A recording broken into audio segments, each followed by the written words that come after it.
Uy, mga bay, may buntag. Magandang umaga mga bay, mga boss, guys. Mga boss guys. Uy, magandang umaga mga bay, may buntag. Good morning Philippines. Ngayong kahapon, All Saints Day kahapon. Ngayon, All Souls Day naman sa Tagalog, araw ng mga patay. Oh, ganun po ba? Okay. So ngayon, hindi naman tayo magkapunta sa sementeryo kasi bawal daw pumunta sa sementeryo. So dito lang muna tayo, maglibot-libot muna tayo sa aming bahay. So ito yung bahay namin, mga bay, mga boss. Ito yung bahay namin. Pasensya na kayo, hindi pa natapos pero okay lang yan kasi ganyan talagang buhay. So napagod ako sa pagwawalis, masakit yung balakang ko. Sayo muna tayo. Music maestro.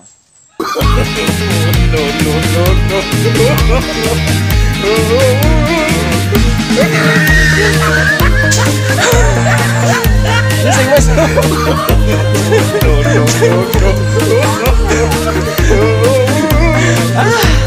Nagkakapagod pala yung magwawalis mga bay.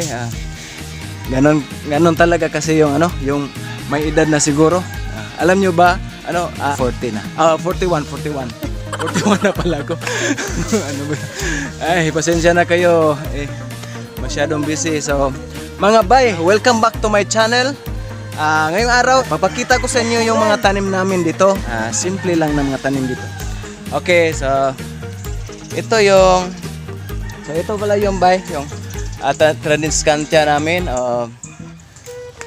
Teka mga bay, ilagay ko muna tong walis at saka yung dustpan doon sa gilid para ma-tour ko na kayo dito sa aming bahay.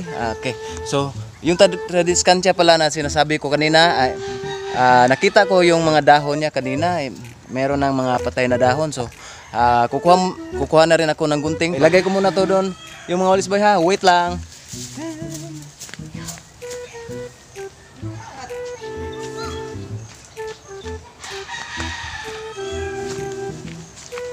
Nga pala mga bay, huwag niyong kalimutang mag-subscribe, mag-like, mag-comment, mag-share sa aking channel para updated kayo sa susunod ko na video. So ngayon mga bay, sisimulan na nating maglibot dito sa aming bakuran at nakakuha na rin ako ng gunting. Ito yung gunting. Charan! Okay, andito na yung gunting. So lilinisin natin yung tradiskantia namin. Okay. So kukunin natin yung mga patay na dahon. So dito. Lapit. So tatanggalan ko ng mga patay na dahon mga bay para gumanda ulit tingnan. So ito pala yung nilagyan ng tradiskantia namin or oyster plant. Ako lang gumawa nito. So cement pot to mga bay, nilagyan ko. Cement pot. Ito yung tatlo. Ginagawa ko to dito lang sa bahay. So kung kayo ay meron kayong semento na available dyan, pwede kayong gumawa ng yung paso. Paso. Yung paso sa Bisaya, kaang. Kaang yung paso sa Bisaya. Okay, ito. So ito yung mga patay na dahon niya. So tatanggalin lang natin dahan-dahan para hindi masira yung ibang dahon.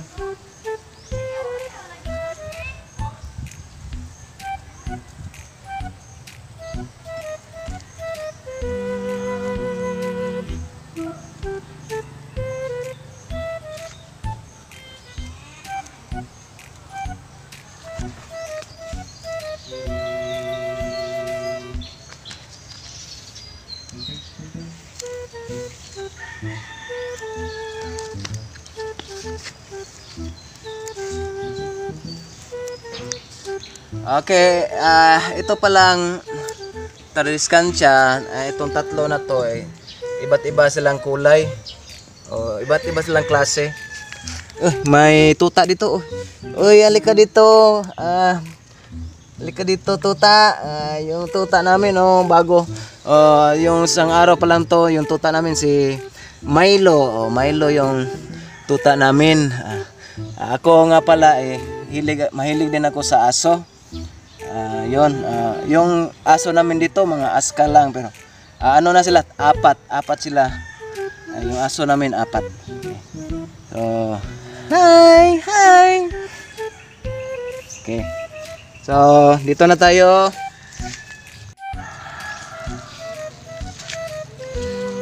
So, natanggalan na natin ng patay na dahon, mga bay. Ito yung tingnan na. So, maganda na. Maganda na tingnan. Ito pa yung isa.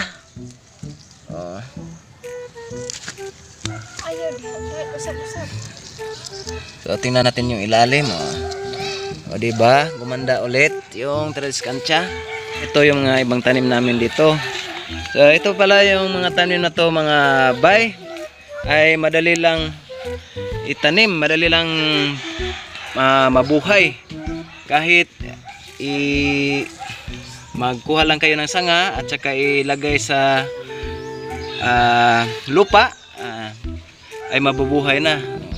Kahit ano lang, simple pero ang ganda. Ito malaging namulaklak, hindi na wawalan ng bulaklak itong tanim na to. Doon banda, mga bay, meron kami mga San Francisco na mga tanim. Itong mga San Francisco na to ay nung quarantine pa. Okay, ang kagandahan nitong San Francisco ay kapag mainitan sila, mas lalong titingkad yung kanilang kulay. Ang payo ko sa inyo, mga bay, kung magtanim kayo nito, lalo na sa lupa, didiligan nyo araw-araw ito para mas lalong gumanda. Madali lang itong mabuhay kapag nasa lupa. Maganda kasi tingnan yung San Francisco na ipapalibot mo sa iyong bakuran. Okay, dito sa taas, mga bay, meron kaming hanging plant. Pero ito, riripat na namin kasi hindi na ganong maganda ano na yun, parang natutuyo na yung mga dahon. At saka itong klaseng tanim na ito ay hindi ito pwede sa mainit. Ito yung nangyari sa kanila. Dati itong mga tanim na to maganda to So yun ang payo ko sa inyo kapag magtanim kayo nito kasi pumangit So dito namatay kasi mainit, masyado ring mainit yung mga hanging plant namin, sayang. Ito sa gilid sa bakura namin, meron kaming itinanim na San Francisco, yung kasama doon sa pinakita ko sa inyo kanina. So bago pa lang tanim na ito. So kung magtanim kayo sa inyong bakuran, mga bay, dapat pumili rin kayo ng tanim na naaayon sa lupa. Lalo na pag mainit ang panahon, pumili kayo ng mga tanim na madaling mabuhay at makakasurvive sa init. Ito pala yung San Francisco na tinanim namin. Mga 1 linggo pa to namin tinanim. Ito yun sila. Gumanda na yung tubo nila. So, pag lumaki ito, mga bay, ay i-update ko kayo kung gaano na sila kalaki. So, i-update ko kayo sa susunod ko na mga videos. Itong pine tree, tinanim din namin ito kasama yung mga San Francisco.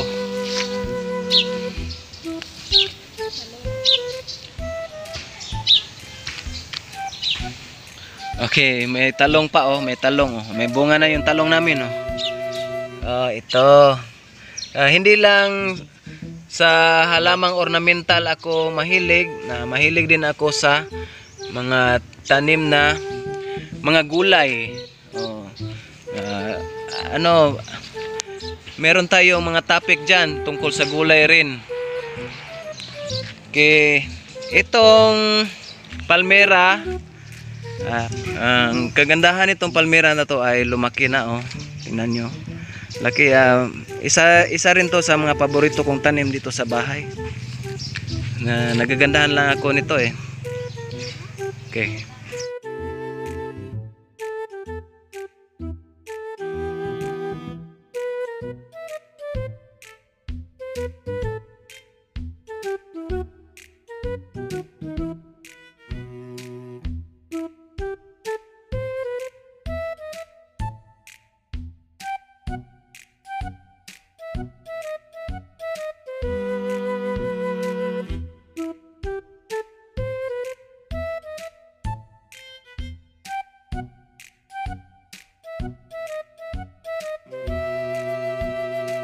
Oh, dito, lapit.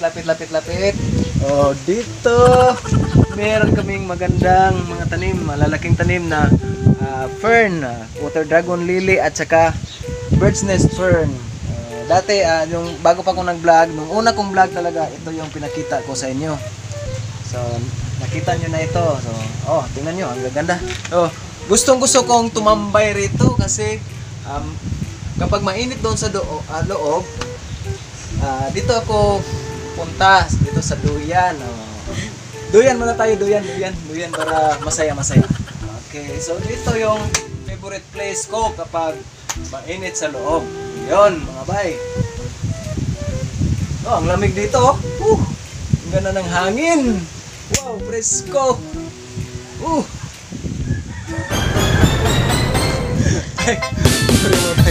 Ay, hindi ako ganun ha. Ano iniisip nyo dyan ha? Lalaki po, lalaki. Okay, so ito pala yung golden pothos namin mga bay. Maliit pa to dati. Ganun lang kahaba. Ngayon, mataas na siya. At lumalabas na dito sa bintana namin. So yung bintana namin dito, kawayan, kaya kinakapitan ng golden pothos.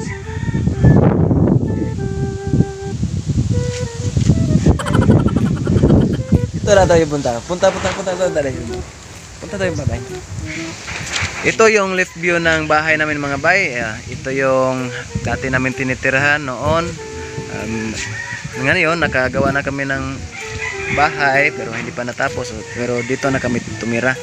So dapat sa pagtatanim mga bay, kailangan palaging malinis yung inyong bakuran. Kahit mga simpleng mga tanim, lumilitaw yung kagandahan ng mga tanim kapag malinis yung bakuran. So ito, meron naman konti silang mga damo pero okay lang yan basta malinis, winawalisan. Yon. Tsaka dito meron kaming mga tanim rin dito na magaganda rin. Okay, ito yung pine tree. Pine tree na maliit pa. Meron pa dito. Okay, may snake plant. Merong rose. Nag-iisang rose sa aming tahanan. Ito siya.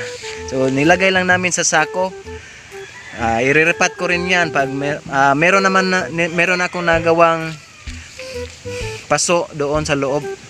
Ito yung gumamela, ilagay din namin to sa lupa na nakalagay lang to sa sako. Itong dalawang gumamela na to, maganda yung gumamela kasi lumalaki siya at dapat ilagay ito sa lupa. Doon ko ito ilalagay pag may lugar na.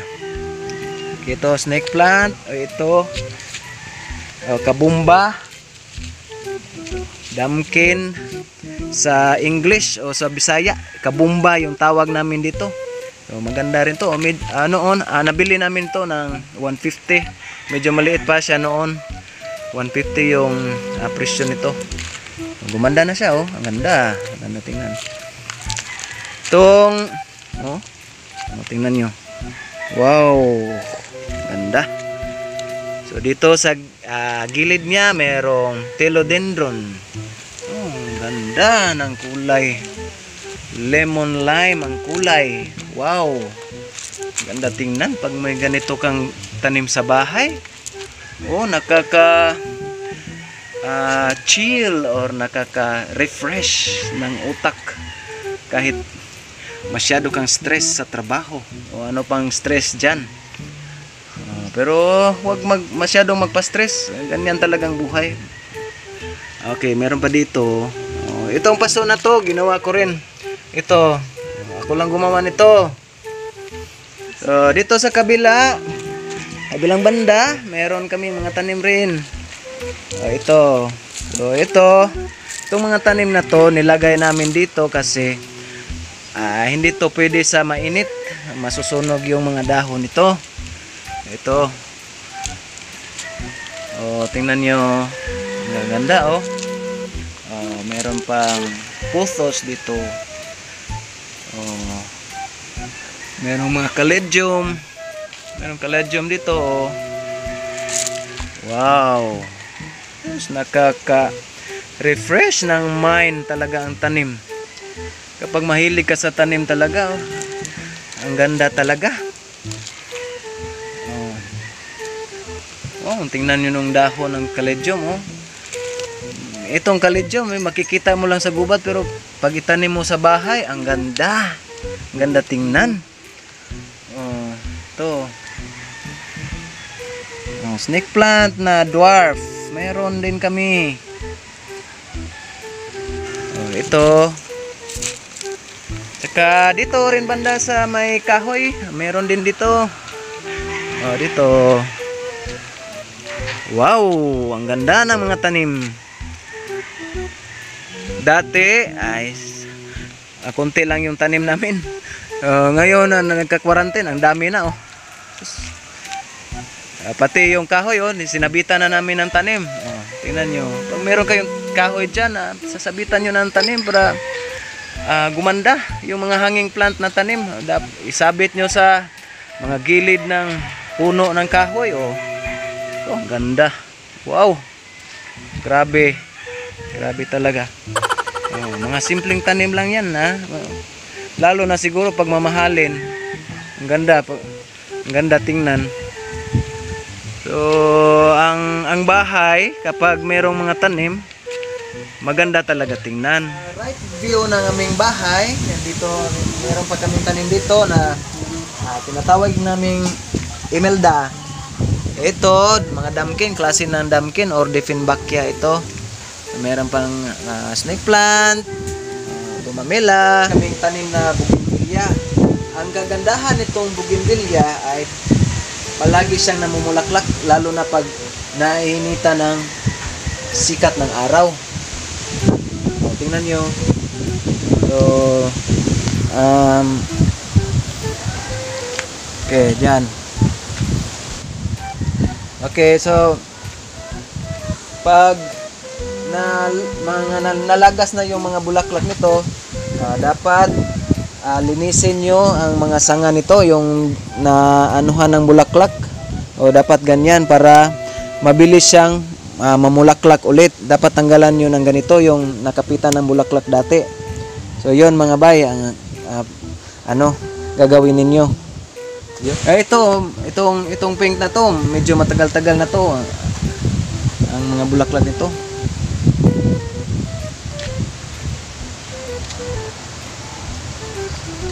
Itong bougainvillea na to, medyo maliliit yung mga bulaklak nila. Pag mag-mature na yung bulaklak, ganito yung magiging kulay nila. Ito.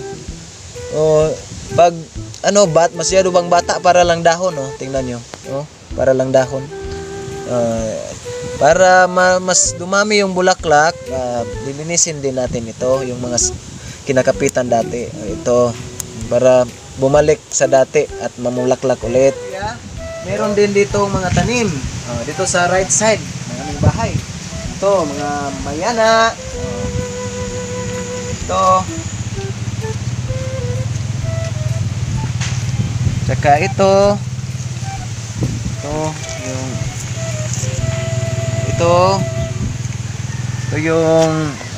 yung napulot ko na mga sanga, tinanim ko dito. Maganda rin to sa kung yung puputulan nyo, i-trim nyo. para maging maganda. Dito pa, meron pa kaming bougainvillea dito. Oh. Oh, maliliit din yung mga bulaklak nila. Pero magandang tingnan. Ito. So meron kaming maliit na landscape dito na ginawa. Oh, bato lang yung ginawa namin, oh. Tingnan niyo.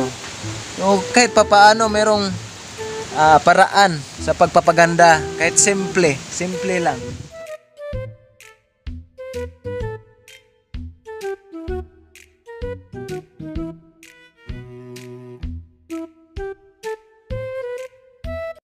Salamat sa panonood. Medyo malapit ng umulan, no? Ang lakas ng hangin dito. So, dito lang muna ako mga bay at huwag kalimutan mag-subscribe at pindutin ang notification bells para sa mga susunod ko na video. Meron pa kong maraming ipapakita sa inyo na susunod ko na video na matututo kayo. So, God bless po sa ating lahat at Happy All Souls Day. Okay.